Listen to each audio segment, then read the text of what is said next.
Welcome guys, namaste. এক নতুন ভিডিওতে আপনাদের সবাই স্বাগতম। তো আজকে আমি এক্সপিরিয়েন্স শেয়ার করব আপনাদের সাথে বন্দে ভারত এক্সপ্রেসে। তো বিগত 23 তারিখে 23শে এপ্রিল 2026 বাড়িতে ছিল ভোট, আর ভোটের জন্য আমি যাচ্ছিলাম বাড়ি। তো বাড়ি যাওয়ার সাথে সে মিনি একটা ব্লগে, 4 মিনিটের একটা ব্লগে আমি আপনাদের দেখাবো কি করে বা বন্দে ভারত এক্সপ্রেসে আপনারা উঠবেন, কিভাবে কি ফ্যাসিলিটি আছে। যদি আপনারা ফার্স্ট টাইম উঠতে যান তাহলে অবশ্যই আপনার জন্য হেল্পফুল থাকবে এই ভিডিওটা। তো এই ভিডিওটা শুধু তাদের জন্য যারা ফার্স্ট টাইম এক্সপিরিয়েন্স করতে যাচ্ছে বন্দে ভারত এক্সপ্রেসে। তো এটা হচ্ছে এন্ট্রি গেট, ঠিক আছে। এই যে আমি এন্ট্রি করলাম বন্দে ভারত এক্সপ্রেসে। এন্ট্রি গেটে এখানে প্রেস করতে হবে আমাদের, একটা সুইচ থাকে, এখানে প্রেস করতে হবে সুইচটাকে। এটা দু সাইডে বাথরুম, ওয়াশরুম, ঠিক আছে। লেডিস জেন্টসের জন্য দুটাই আছে একসাথে। লেডিস জেন্টসের না, দুটোই সেম। তো এখানটায় যে দেখতে পাচ্ছেন এইটা, এখানে প্রেস করতে হবে তবে এটা খুলবে, অটোমেটিক খুলে যাবে। তো প্রেস করে এখানে আমি ঢুকলাম, সাথে দেখতে পাচ্ছি কী সুন্দর একদম ডেকোরেশন, প্রিমিয়াম ক্যাটেগরি। তো এটা হচ্ছে সেকেন্ড ক্যাটেগরি, সেকেন্ড প্রিমিয়ামটা। যেটা ফার্স্টটা সেটা প্রাইসটা অনেকটা বেশি, তো আমি সেকেন্ডটাই ফার্স্ট টাইম এক্সপিরিয়েন্স করলাম। আর চেয়ার কার্ড এটা। তো এটার লুকটা তোমরা দেখতেই পাচ্ছ, কত সুন্দর, কত প্রিমিয়াম।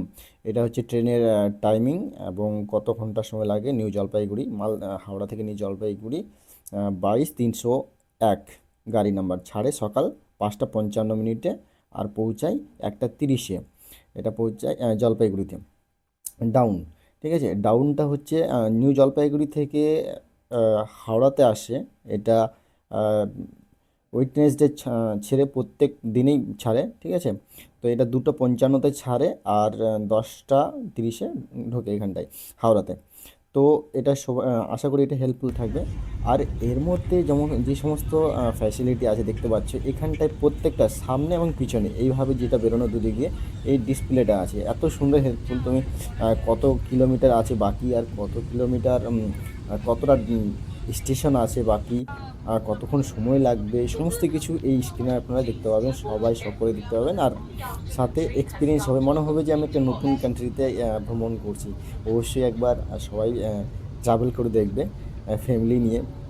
মানে বিশেষ করে ফ্যামিলি নিয়ে যখন এনজয় যাবে, তো একটা আলাদাই অনুভূতি হবে, আলাদাই একটা এক্সপিরিয়েন্স হবে। আমি তো খুব এনজয় করেছি। মানে ফার্স্ট টাইম আমি কলকাতা থেকে ফিরছিলাম ভোটের জন্য, যেহেতু ভোট দেওয়াটা অবশ্যই ইম্পর্টেন্ট। আর এই ব্লগটা আমি তখন বানাচ্ছি, ভোটের পর বানাচ্ছি, অ্যাকচুয়ালি টাইম ছিল না। তো যাই হোক, আমি ভোটের জন্য যাচ্ছিলাম। তো এগুলো হচ্ছে, আমি পরে বলছি সেটা, এটা হচ্ছে চার্জার, ঠিক আছে। এগুলো সিটের নিচেই চার্জের ক্যাপাসিটি। আর আপনাদের একটা জিনিস দেখাচ্ছি, এটা হচ্ছে আপনাদের মানে সিট কমফোর্টেবল করার জন্য রাইট সাইডটা, ঠিক আছে। এটা হচ্ছে বুকিং, যদি কোনো রকম কমপ্লেন ইস্যু করার দরকার হয়, সিট ক্লিন নাই, এটা নাই, বা টয়লেট ক্লিন নাই, তাহলে ওখানটা আপনি কল করতে পারবেন, যেটা আমি দেখালাম। এগুলো হচ্ছে লাইট। আর এটা ওয়াটার বোতল রাখার জন্য ফোল্ড করতে পারবেন। পরে ভবিষ্যতে হয়তো চেঞ্জ হতে পারে বগি, বাট এখন তো এটাই আছে। এই হচ্ছে আমি নিজের একটু পেজটা রাখলাম যাতে করে পিছনেতে কেমন লাগছে। আর সাথে দারুণ এক্সপিরিয়েন্স হচ্ছিলো। আমার পাশে একজন বসছিল, ওনারাও মানে ফার্স্ট টাইম হয়তো বসছিলেন, জানি না, কিন্তু ওনাদের ফ্যামিলির জন্য খুব এনজয় করছিলেন তারা। আর ট্রেনটা সর্বদা 130 আমি মানে গতির সাথে দেখেছি, ট্রেনটা 130 গতির সাথে এগোচ্ছিলো। মানে অন অ্যান অ্যাভারেজ যদি বলা যায়, সম্ভবত বাস তো যায় 80-90 ট্রেনে নেয়, কিন্তু এখানটায় ট্রেনটা আমি দেখছিলাম, ট্রেন 130 হাইস্ট যাচ্ছিলো, আর 100 মিনিমাম স্পিড, মানে মিনিমাম বলতে অ্যাভারেজ স্পিড 80-100 অ্যাভারেজ স্পিড। তো বুঝতেই পারছো ট্রেনের যে গতি, সেই গতি অনুসারে পৌঁছাতে আমরা হাওড়া থেকে বেরিয়েছিলাম ঠিক রাইট টাইমে 5টা 55-তে সকালবেলা। আর একদম ঘন্টাখানিক আগে আমরা পৌঁছে গেছিলাম আমার ডেস্টিনেশনে, মানে মালদাতে, ঠিক আছে।